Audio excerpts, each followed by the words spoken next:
It's hard to believe it's been nearly 45 years since this guy reigned as the best welterweight in the world, but he hit the steamroller of Tommy Hearns and later lost the other member of the Four Kings, Roberto Duran, in a very brutal fight. But Jose Pipino Cuevas is probably one of the most unheralded welterweight champions of all time. A tremendous orthodox boxer, and even though he ended his career at 35-15, you wouldn't think he was that good for so long. But ironically, he lost his last fight before he won the welterweight title. We get that in a second. Now, born Jose Isidoro Cuevas Gonzalez, December 27, 57, is a Mexican former pro boxer who competed from 71 to 89. He held the WBA welterweight title from 76 to 80, when the WBA welterweight title was considered the world championship. He was inducted in the International Boxing Hall of Fame and the World Boxing Hall of Fame. Now, he turned professional at age 14. He won only 7 of his first 12 bouts before eventually putting together an 8-bout winning streak before losing to contender Andy Price. On July 17, 76, he received a shot to the WBA welterweight title against champion Angel Espada. Cuevas pulled off an upset by knocking Espada to the canvas 3 times in the second round. At that time, at age 16, he was the youngest welterweight champion in history. In his first defense, he traveled to Japan and defeated hometown hero Shoji Tujimoto by knockout. One of the greatest wins of his career was against Argentinian Miguel Angel Campanino, who boasted an impressive 84-4 record, including a 32-fight winning streak. Once again, Pipino disposed of his challenger before the end of the second round. Now, he would get these fighters in the early rounds, and I'll give you an example why. In a bout that was broadcast across Canada on CTV late night on June 8, 77, he faced a veteran contender Clyde Gray, our national champion, who had only been stopped twice in his entire career, which included 58 wins. Yet again, Cuevas pulled off another second-round knockout. A few months later, he returned to ring for a rematch against Espada. This time, Cuevas defeated Espada in the 11th round after he sustained a broken jaw. On March 4, 78, he disposed of the very tough Harold Weston in the 9th round after Weston also sustained a broken jaw like Cuevas' previous challenger. Cuevas then defeated former champion Billy Backus in 1 round. On September 9, 78, he defeated hometown favorite Pete Ranzani, who at the time was 42-1 in Sacramento, via second-round knockout. He then defeated Scott Clark, who was 28-1, another second-round KO. Cuevas' next title offense went to distance, and a UD win over the durable Randy Shields, 33-5-1. On December 8, 79, he faced Espada for a 3rd time, stopping him in the 10th round. He then defeated South African national champion Harold Volbrecht by 5th round knockout. Cuevas, probably the durability of his schedule, got to him, and he lost the title in 1980 to the undefeated up-and-coming hometown hero Thomas Hearns in Detroit.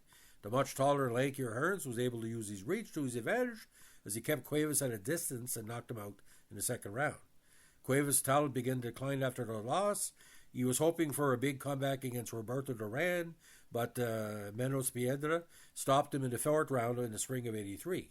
He also lost to former world title challenger Yun Suk Wang and future or former world champions Jorge Vaca and Lupia Pino before finally retiring in 1989.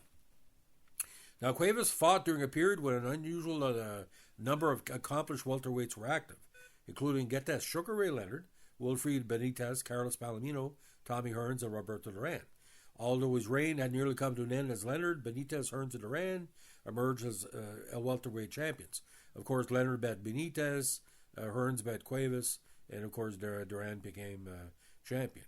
Now, Cuevas successfully defended his welterweight title 11 times against 10 different boxers over 4 years, one of the best of the 1970s. During his reign, he fought the best opposition available to him. In total, the opponents he faced throughout his career had a combined record of 505 wins, 70 losses, and 29 draws. In 2003, the ring listed Cuevas as number 31 on the list of the 100 greatest punchers of all time, and of course, in 2002, Cuevas became a member of the International Boxing Hall of Fame. Now, Cuevas is the owner of a restaurant security company in Mexico City.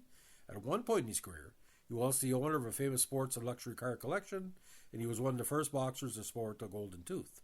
Most people probably know him by his nickname Pipino, which is far more used to refer to him than Jose by fight commentators and magazine writers, and us in the media, it was a term of endearment. Unfortunately, he ran trouble with law in 2001. He was accused of racketeering in Mexico in connection with a Mexican mayor, but he was declared innocent in 2002. His record as a pro was 35 wins, 15 losses, 31 wins by knockout. 6 losses of his 15 were by knockout and 9 by decision. His last fight was Lupio Aquino in 89, a KO loss in the second round. Also lost in the second round to Jorge Vaca in December of 86. Now he's come back in 89, involved 3 fights. He also defeated Martin Martinez and Francisco Carbala. Now, other key fights in that his career, we're just going to go over the defenses because he did have some non-title fights. Shoei Dushimoto, Miguel Angel Campanino, Clyde Gray, Angel Espada, Harold Weston, Billy Backus, Pete Ranzani, Scott Clark, Randy Shields, Angel Espada, and Harold Volbrick.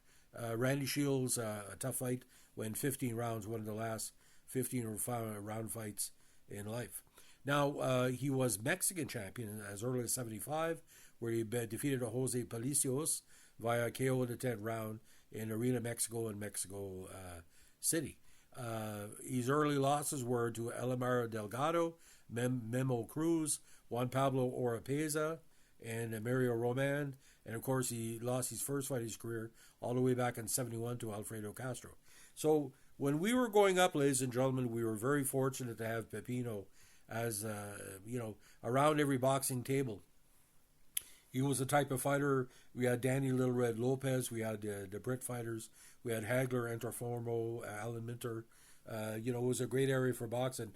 This was an international era of boxing because the Japanese were strong, the Europeans were strong, the Americans were strong.